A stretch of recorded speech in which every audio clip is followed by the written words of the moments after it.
Now it's time for the ultimate episode, the season 2 finale of Zoey 101 Spring Breakup. This was such a big deal when I was a kid. Not only did it perfectly coincide with when we actually had spring break, but it was supposed to be the moment that Chase actually told Zoey she liked him. And it's all kind of hidden in this subplot as the kids go on this reality TV show. It's the perfect time for you to tell Zoey you love her. Man, when are you gonna stop with that? Is there an off button on you anywhere? There's a lot to unpack, so let's dive into it.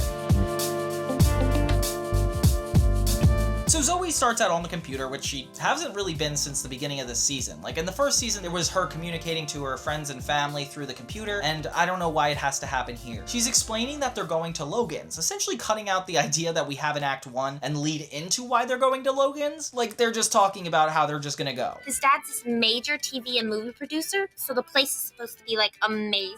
Hopefully this makes up for the first season finale, which was just Little Beach Party, and I hated that. It didn't feel like it was anything interesting. This is going to be exciting. It's a cool concept off the bat, but it's kind of weird that there's no build up to it. And this is like the first time the characters are leaving PCA, which makes it a really notable episode. And for being Alexa Nikolas's last episode, it's also very nostalgic to watch, despite the fact I'm really upset the way they treated her. It's clear that Chase is trying to impress Zoey on this trip. Ah, cologne! No, it's medicine for pimples. Well, you must have some pretty sweet smelling pimples. Like, Michael makes it important that he tells Zoey he likes her, but he's nervous because he doesn't want to wreck their friendship, which is, it's getting to be too much of an excuse at this point, Chase. You have to say something or you're just lying to her. What if I tell Zoey I love her and she doesn't love me back? I mean, that'll make things so awkward between us. It could wreck our friendship forever. But if she does love you back, then she'll become your girlfriend and you'll be happy, Chase, forever. It's not worth the risk. It is a good point. I feel like when we were that age, we definitely used friendship as a way to get out of relationships, whether we wanted to be in them or not. Some of us that used it as a form of, I don't want to be with this person, so I'm gonna say I just want to be friends. And then there were people that actually wanted to not lose friendship. They just prioritized friendship over relationships in their life. Like, a relationship isn't an upgrade, it's a downgrade for them. Meanwhile, I kind of see a relationship as something deeper than a friendship, but that's also just my perspective. But you could see why one wouldn't want to demote the other. Logan says he has a surprise for when they go to his dad's beach house, and I am terrified. Logan's surprises in the past have been very dangerous. So they're in Santa Barbara and they meet Logan's dad, and the house is incredible. Like, Logan is truly a part of the 1%. This is where you grew up? No, I grew up in a really big house in Beverly Hills. We spent summers here. Turns out they're actually testing a new reality show. Oh yeah, his dad's a film producer, okay. And it's about the gender wars, which is kind of perfect because everything that goes on within the Zoey 101 universe is based on gender. Before you can make a TV show, you have to test it. And that's what you guys are going to do. I'm getting very child labor vibes. Like, they're not getting paid, but they're going to be the test dummies for a whole new reality show. You're going to be pitted against each other in a series of competitions that's going to test you on 3 levels: mental, physical, and creative. Yeah, I don't know about the film industry. Logan's dad gives the kids these things called tech mates, which is essentially a cell phone. Well, they're a cell phone, address book, MP3 player. They do emails, text messaging, web access. Since they didn't have it back then, it was kind of a big deal. A new sign of independence where a kid could be in charge of their own communication. And I do like when Zoey 101 leans into the technology. It makes the plots a lot more interesting. So each of the teams have a team captain. Surprise, surprise, Zoey and Chase. Feels a little bit like the elections episode, but we're gonna move on from that. And I'll be the guy's team captain. Well, I think that Chase should be our team captain. Okay, then we'll put it to a vote.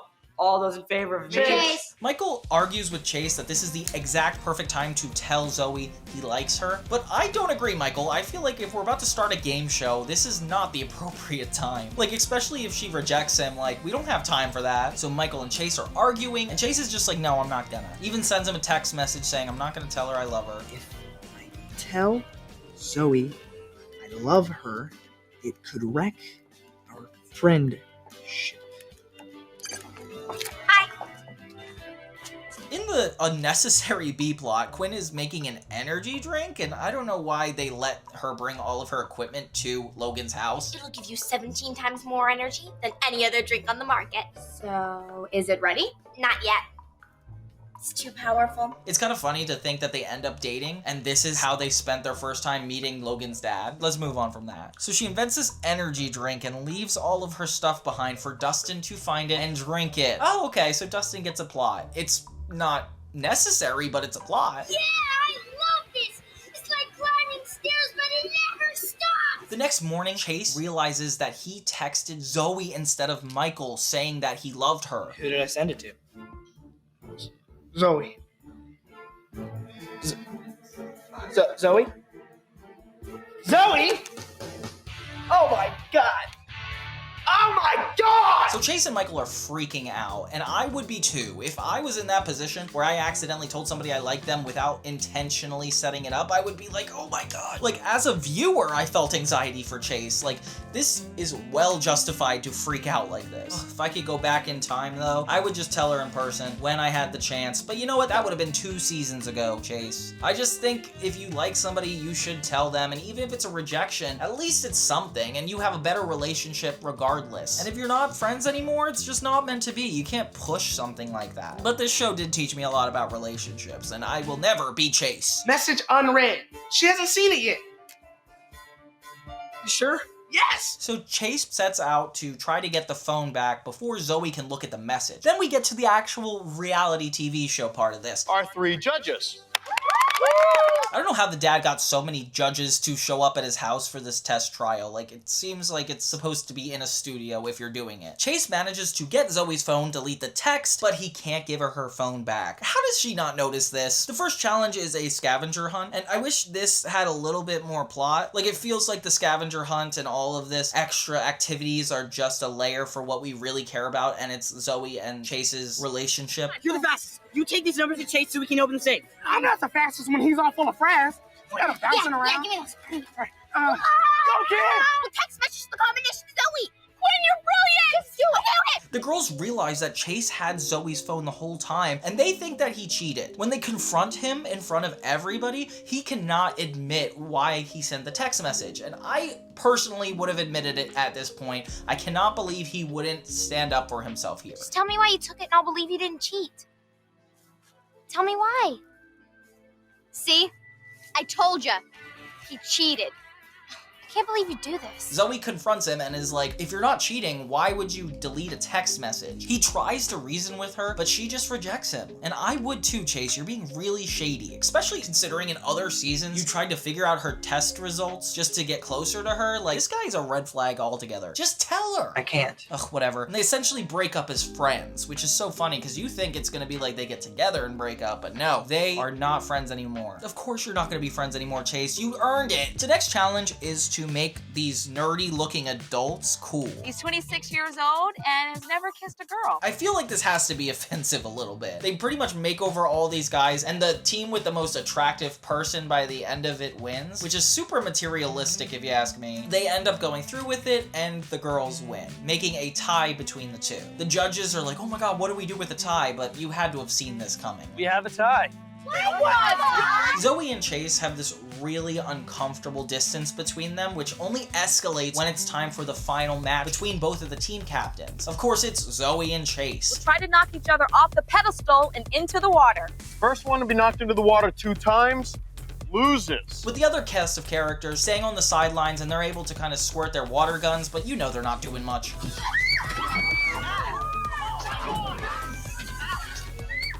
There's a lot of emotional tension as to who is going to fall, but if we know Chase from the election episode, of course he's going to do it on purpose. Apparently the events of the last few days were recorded, and they used this as a full pilot, so all the kids are going to end up on TV, making this like a really happy ending, I guess. All the events were filmed by hidden camera. Take a look around. How close are we going to be on TV? You know the best part about being on TV is that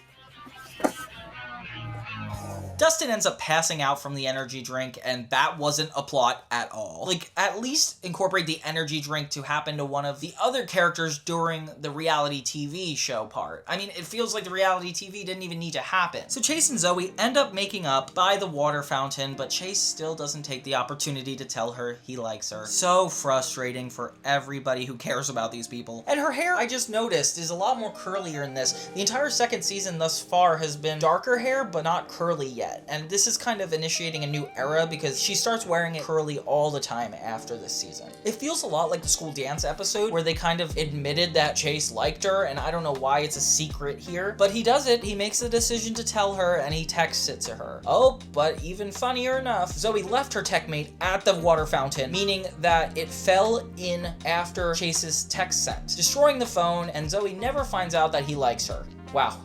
Crazy episode ending. I don't know how they managed to pull off a romance not starting this long. Like, we're 26 episodes in, or 25 or something, and they still didn't end up together. It's not even a will they, won't they, it's a will he, won't he, because she is not giving much to work with. Not only did she lie on multiple occasions, but she openly doesn't bring up the fact that he might like her. Like, it's so clear that he's giving that impression. So they're either liars and perfect for each other, or they are complete opposites and are never gonna get on the same page. Either way, I don't really want to promote this toxic of a connection, and I hate that this is kind of like the whole backbone of the show, because when they lean a little bit more episodic and get into these short stories and get into the more sitcom plots, it's a lot more fun and we get chemistry between the characters. But if anything, Chase and Zoe's relationship makes it not genuine. Okay.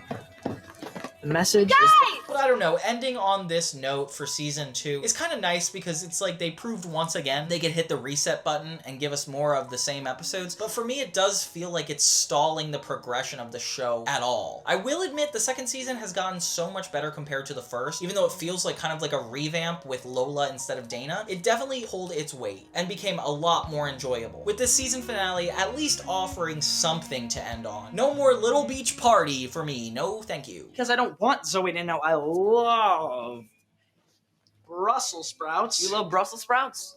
Yeah, they're like my favorite vegetable. Is that a problem? No. And yeah, so that was Spring Breakup. Thank you guys so much for watching, and for more 2000s content, don't forget to check out Johnny 2000. Have a great day.